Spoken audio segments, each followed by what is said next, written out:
आइए हम सुने विज्ञान की अनकही कहानियाँ। आइए हम सुने विज्ञान की अनसुनी कहानियाँ। एक नई दुनिया की आवाज़ आपकी आवाज़, विज्ञान की आवाज़, की आवाज़।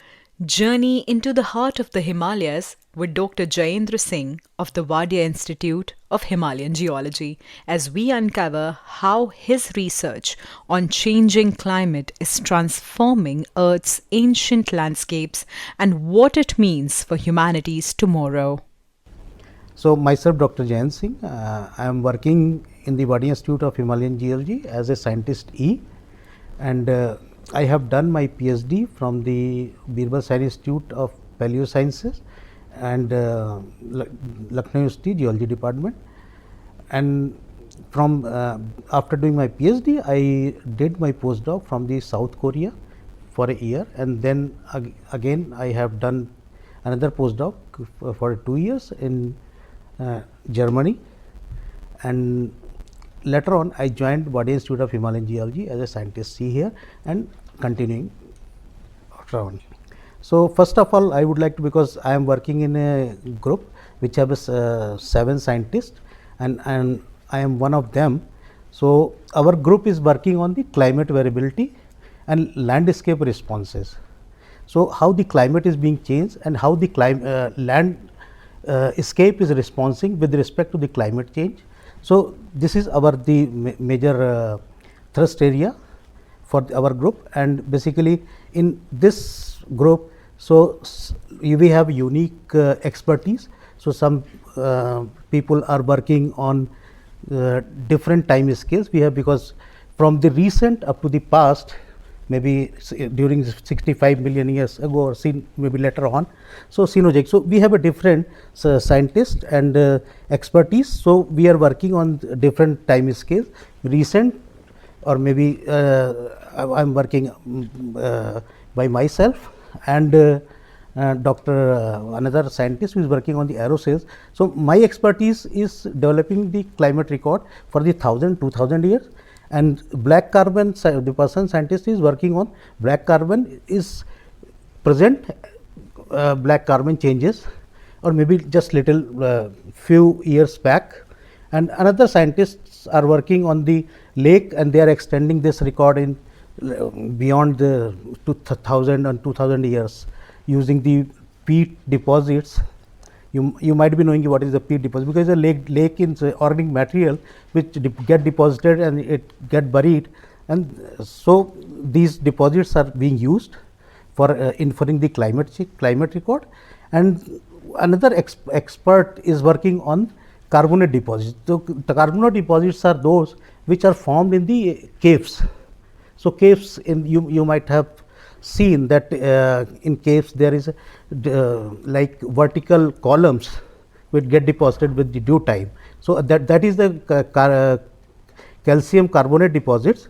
So, when it get dissolved in the water with precipitation, with the drip water, it get deposited annually every year with due time.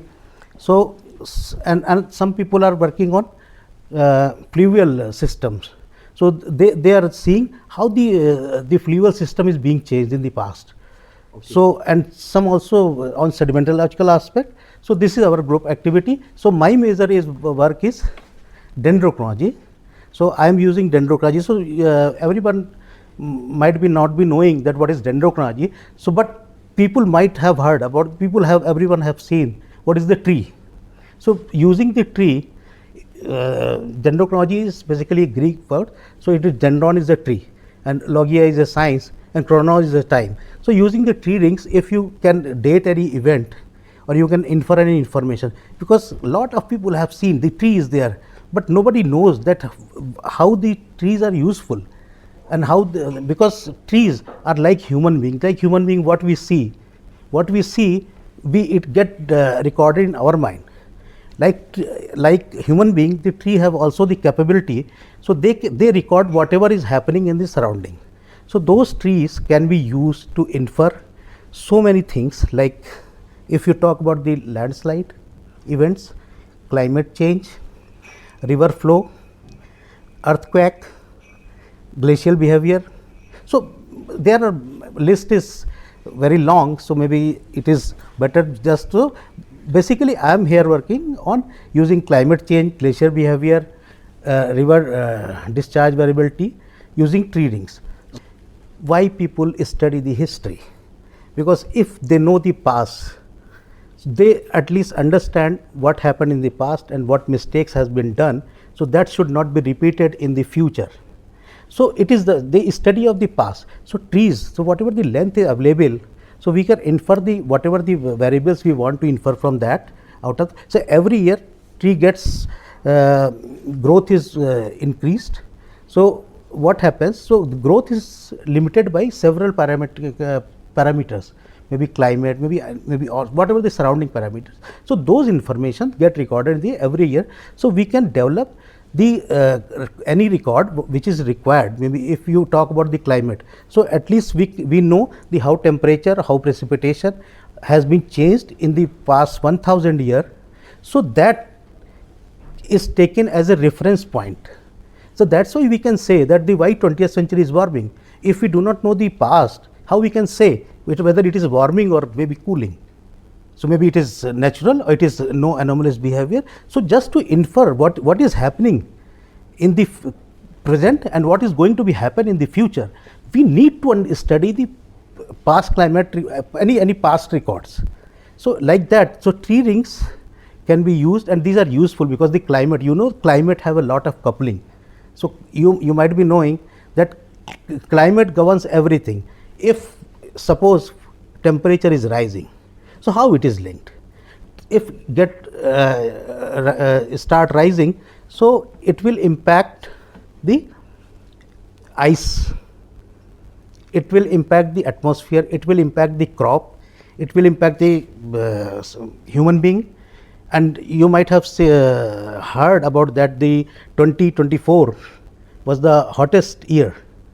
So if temperature is getting rise, so it will happen, it will impact everything. So freshwater resources, so if freshwater resources are disturbed, is impacted, so what will happen? It will impact the agriculture, so crop productivity. So everything is coupled. So we should know how this coupling is, because this study already established how the climate is linked with the rest of the thing. So if temperature is getting rise, so what will happen? So you might be knowing in Himalayan region, if you talk about the Himalayan region, if temperature is getting rise, so what will happen? So it will create the low pressure belt. So because monsoon, that if it get warm in Tibet and Himalayan region, so then from the high pressure it becomes low pressure zone and high pressure zone from the Arabian Sea and Bay of Bengal. So the moisture laden wind comes, and what will happen? So if it is warmer, then moisture laden will become, monsoon will be normal or maybe excessive. So what will happen if excessive monsoon or maybe excessive this, so cloud burst, catastrophic events will happen. Yeah. So like that, if temperature is low, then what will happen?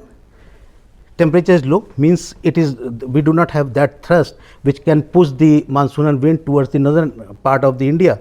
So monsoon will be less, automatically crop will be affected. So it's directly linked or maybe coupled with the human being. So it is highly important for the society. Carbon dating is a technique to date anything. Suppose if a person have a date of birth, maybe 1980, 2020, whatever it is. So this date can be done with the help of the carbon dating. So it is dating, but tree rings, study of tree rings, it gives a quantified, means suppose if 10 degree temperature is this year, so previous year was 12 degrees, so quantified values it gives every year. So it is in that sense it is different.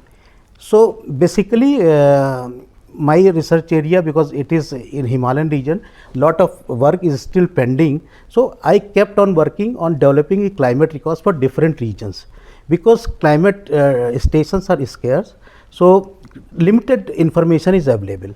So I am just keep developing these records. I'm linking with this other activities, glacier behavior, river discharge and everything. So presently also I am doing this, but the area is being changed, so that if the network is developed for Himalayan region, so it will be very useful to understand the glacier behavior, freshwater resources. So it will unfold not only the climate record, it will unfold because if climate is being changed, so what is happening? Species are also being shifted towards higher elevations. So all these study, it is intercoupled. So I'm just trying to develop the climate record for the remote area, and my future will be to develop robust climatic records and longer climatic records, because climate records are limited due to the limitation of the tree ages. So just because exploring and gathering the tree data, which is long, maybe 1000-2000 years old, because if you compare, because so many things you cannot compare with the other countries of the globe. So because we are just concentrating our research work in Himalayan region, and other countries have a different regions, but definitely because the climate data is just fulfilling all the gaps which are required from the Indian part as well, because it is not easily accessible to other countries to do any research. And regarding intelligentsia, if you talk about intelligentsia, I had been in the South Korea and Germany, and there I had visited, in my lab also maybe 20 countries people were working with me. So I had seen, so intelligentsia we are at par, but definitely you can say, because they are developed countries and we are developing, so this might be the major difference.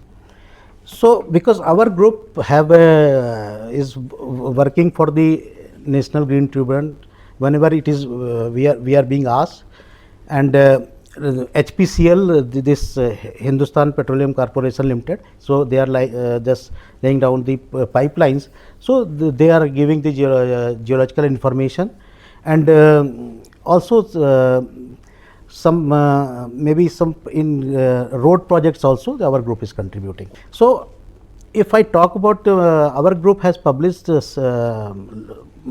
numerous research papers in high impact factor journal, like you can say Nature Communication, Geophysical Research Letters, Quaternary Science Reviews, and this Cryosphere Environmental Research Letters, Holocene, and so many papers the group is publishing. This is very good initiative. At least people have a free platform. They can at least understand what is going on in the country, and definitely this will motivate them to maybe participate in the not directly, so indirectly they can participate in research activities. So I think this is a very good initiative started by the Department of Science and Technology. Thank you very much. This podcast series on STEM popularization is supported and catalyzed by National Council of Science and Technology, Communication, Government of India. Produced by Media for Community Foundation. Technical support is given by Soumya Mishra.